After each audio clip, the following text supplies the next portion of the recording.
Bonjour à tous et bienvenue sur cette chaîne de X-Men Dark Age.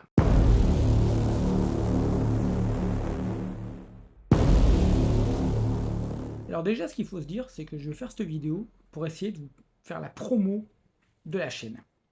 Ce qu'il faut penser, c'est que cette chaîne, ce projet, je l'ai créé depuis longtemps. Ça fait très longtemps que je l'ai en tête. Mais je me rends bien compte qu'il m'est impossible de le faire tout seul. En fait, je ne peux pas le faire sans vous.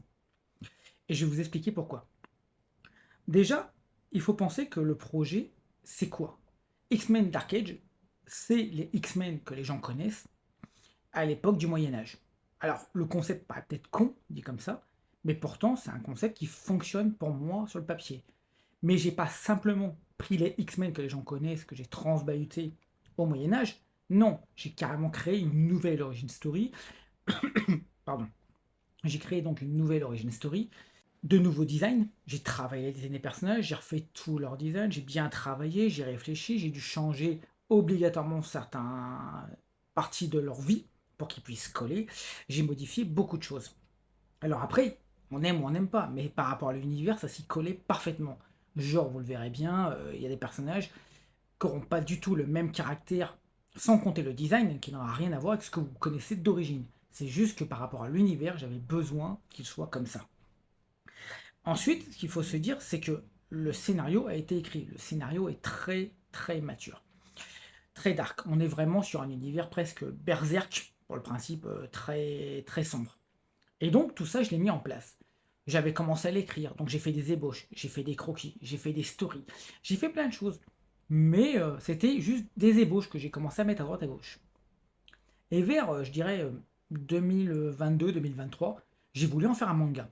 Et là, j'ai commencé à ressortir les projets, revérifier mes croquis, mes planches. Et j'ai commencé à en faire.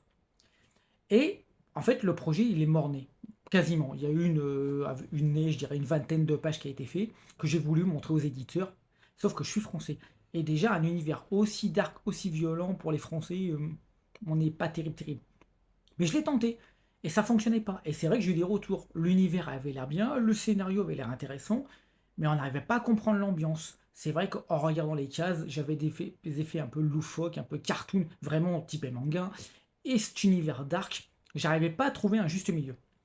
Et j'ai fini par abandonner le projet, tout simplement. J'ai dit, bon, bah c'est fini, il marchera pas, j'y crois pas. Et il a abandonné. Ensuite, on est arrivé en 2025, donc c'est pas si vieux que ça. Je me suis dit, quand même, ce projet, il me plaît. Je vais peut-être le ressortir. Et donc, j'ai tout ressorti des archives. J'ai relu le script, je l'ai modifié légèrement, parce qu'en fait, en le relisant, je me suis rendu compte qu'il y avait des trucs qui n'allaient pas. Et je l'ai refait.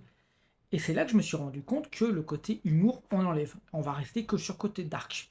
Donc j'ai créé en fait un comic graphique. J'appelle ça un comic graphique parce qu'en fait c'est beaucoup fait au crayon papier. C'est beaucoup plus sombre, beaucoup plus viscéral. Et les plans que j'ai voulu créer sont vraiment cinématographiques. Presque photo. Franchement, il y a des plans, je ne dis pas pour me vanter, mais il y a très peu de plans qu'on voyait, très peu de plans, pardon, qu'on voyait réellement dans des comics dans ce style-là. Donc moi, je me suis dit, je vais le tenter. Sauf que là, deuxième problème, c'était le temps. Faire une planche, c'était un temps interminable. En fait, il me fallait pratiquement une semaine et demie, voire 2 semaines pour faire une planche. Parce que, obligatoirement, bah, j'ai ma vie privée, j'ai mon travail, je vis pas de YouTube, je vis pas non plus de tout ce que je fais sur Internet. Donc, il faut bien que je bouffe. Donc, c'était quasiment impossible. Et au bout d'un moment, le projet, bah, j'arrivais pas à suivre le rythme. Et je me suis dit, bah tant pis, je vais le laisser de côté. Presque on exagère un peu. La génération future, mes enfants, continueront le comics. Mais bon, je pense pas qu'ils le feront. Donc j'ai abandonné le projet, encore une fois. Donc il est mort pour la deuxième fois. Et on arrive à notre époque, donc 2026, et maintenant il y a l'IA. L'IA est là. Et l'IA est quand même un outil très très évolutif et surtout très utile. Et là, je me suis dit, bah, autant le tenter. Donc, je me suis amusé à faire quelques essais, animer quelques dessins. Et là, je me suis dit, mais attends, mais je pourrais en faire une série, ou un film, ou un mini court-métrage live. Et c'est ce que j'ai voulu faire. J'ai voulu faire un mini court-métrage. Et donc, c'est là que j'ai commencé à travailler dessus.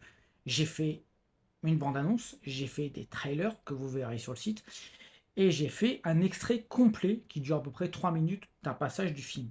Encore une fois, rien n'est définitif. C'est juste le rendu que j'aurais aimé avoir à la fin. Donc, je suis quelqu'un de très pointilleux. Moi, j'ai tendance à reprendre énormément mes prompts. Actuellement, je travaille sur Supergrok. Supergrok, il faut se dire que c'est 30 € par mois et je peux faire à peu près une quinzaine de prompts par jour en 720p. Si tu les fais en 440p, tu peux en faire plus, mais ça, on s'en fout, ils sont moches et c'est dégueulasse. Le problème qu'il y a, c'est que comme je suis très pointilleux, si il est pas beau, bah en fait, je vais le refaire. Et quand je dis il est pas beau, c'est pour vous expliquer. J'ai vu des gens qui font des vidéos sur internet, mais ils font des montages, ils font des vidéos de 30 secondes. Sauf que pour moi, il y a des problèmes. Quand le gars il arrive et qu'il fout une tarte, le gars, il doit tomber dans ce sens-là. Non, ils font un truc, il tombe en avant, ça n'a aucune logique, parce que le gars il s'est dit, bah, un peu comme moi, je suis désolé, je peux pas faire 40 prompts par jour. Tant pis, il tombe pas dans la bonne direction, je fais le montage, les gens sont contents, ça les fait rigoler, mais moi, ça me pose un vrai problème de cohésion. Donc non, si le gars, il faut qu'il tombe comme ça, il va tomber comme ça. Donc des fois, je le tente, j'arrive à 15 prompts, ah bah je suis bloqué, bah, je vais attendre demain et je recommence. Donc pour faire une scène, ça peut prendre un temps incroyable. Ça peut durer presque une éternité. Donc je suis obligé de faire comme ça. Le seul moyen que j'aurai, c'est de passer sur la version au-dessus. C'est Super Grok Ultimate ou d'autres logiciels qui sont bien plus performants. Le problème qu'il y a, c'est qu'ils sont bien plus performants, mais ils sont aussi bien plus chers. Par exemple, pour Grok, on est quasiment à, sans compter les promos, on doit être à 300 € par mois. 300 € par mois, je peux pas. Je suis désolé, je peux pas sortir 300 € pour un truc qui me rapporte zéro tous les mois. Je perds de l'argent. Donc, c'est pas possible. Donc, je montre ce que je peux faire et j'espérerai, parce qu'on on parlera à la fin, je vais faire un crowdfunding, il y aura une page Patreon qui va sortir, et même la chaîne YouTube, si elle fonctionne, bah, je peux espérer gagner un peu d'argent. Pas au point de vivre dans les Bahamas et de me la couler douce, hein, mais au moins, si je pouvais au moins payer le logiciel, même la version normale, bah, ça serait déjà bien. Parce que à la version normale, bien sûr, je le fais tout seul de chez moi, donc je fais tout seul. Ça va être très long. Actuellement, pour faire les bandes annonces, le trailer, je dirais qu'il m'a fallu 3 semaines de boulot. Parce que je travaille sur CapCut, et en plus CapCut c'est pareil, CapCut c'est pas un logiciel qui est au top. Pour le montage c'est bien, mais il y a des choses qui fonctionnent pas, que c'est un peu galère, et surtout bah, au niveau des sons, il est très limité. Il faut que je passe par un autre logiciel pro qui fait des vrais sons de films et tout, mais c'est aussi un coût. Donc si on réunit ça, plus ça, plus ça, plus ça, bah à la fin, ça coûte très cher, et actuellement j'ai pas les moyens. Donc je le fais comme je peux de mon côté, j'essaie de vous montrer ce que c'est, j'essaie de vous faire plaisir, mais actuellement, je peux pas aller plus vite que ce que la musique et surtout, bah, ça va prendre énormément de temps. Après, si la chaîne fonctionne et que je finis par gagner de l'argent, au moins pour rentabiliser le logiciel, bah oui, peut-être que ça ira plus vite. Et si le rêve, c'est le rêve qu'on puisse avoir que les chaînes explosent et que le crowdfunding fonctionne, bah à ce moment-là, oui, on passe des paliers, j'achète un nouveau logiciel bien plus performant qui permettra vraiment de retenir tout ce qu'il faut, qui retient tous les erreurs qui a été fait et il se trompe pas, et ça ira beaucoup plus vite, même si la technologie avance bien plus vite que ce que je croyais. En peu de temps, déjà, on a beaucoup évolué. Mais c'est pour vous expliquer. Après, je fais aussi un aparté, parce que certains vont peut-être me dire, ouais, mais à ce moment-là, pourquoi tu le fais par IA? Pourquoi tu le fais pas avec des vrais acteurs? Ou ton doublage, il est un peu pourri, bah, à ce moment-là, prends des doubleurs que tu payes et que bah, ils doublent ton film. Bah, en fait, sur le principe, oui, c'est vrai. J'ai préféré tourner avec des vrais acteurs, avec des cosplayers, dans la vraie vie. Mais à ce moment-là, je vous dirais, bah, les gens qui regardent des reportages où ils voient des gens qui visitent des pays étrangers, qui suivent des streamers, qui vont visiter des belles villas ou sont sur des bateaux et qui les regardent, bah, je leur dis, bah, pourquoi tu prends pas ton passeport, tu prends pas ton billet d'avion et tu vas pas visiter les îles en Thaïlande ou en Corée où tu veux. Et les gens vont te répondre, bah, je suis désolé, t'es gentil, j'ai un travail, j'ai pas le temps et ça coûte cher, j'ai pas l'argent. Bah oui, bah moi c'est pareil, j'ai pas l'argent, j'ai pas le budget, donc je fais avec ce que j'ai. Donc avec ce que j'ai, bah, c'est 30 € par mois avec CapCut, c'est 40 € tous les mois que j'utilise de ma poche pour espérer de concrétiser le projet. Est-ce qu'il va se faire? J'en sais rien, peut-être qu'il n'y arrivera pas. Il n'y a que vous qui pouvez m'aider. En fait, avec cette vidéo et tout ce que j'ai fait avant, c'est histoire d'essayer de vous montrer que le projet, c'est pas juste un projet que je fais en tête en l'air, en mode il le fait, mais il s'en fout. Non, ça fait vraiment longtemps que je veux faire ce projet. Et j'espère qu'avec vous, il fonctionnera. Mais il faut pas que je sois seul. Le problème, c'est que s'il n'y a que moi qui crois en ce projet et ma famille, bah, il n'avancera pas. Donc si d'autres personnes se disent, ouais, mais ton projet, il est cool, il est intéressant, je vais t'aider. Même si sur Patreon, ils donnent 1 ou 2 euros, allez, 20 centimes, 30 centimes, que sur YouTube, la chaîne, elle a assez d'abonnés pour être un minimum rentable avec des sous. Bah, si tout ça, quelques centimes par-ci par-là, ça permet de payer l'abonnement basique, moi, ça me permet de me dire, ok, je le fais à mon rythme, les gens me soutiennent, je leur montre petit à petit les prompts, les avancements, les making of, comment je fais, peut-être des idées que je peux discuter avec vous, on fera des lives pour discuter ensemble, on avancera.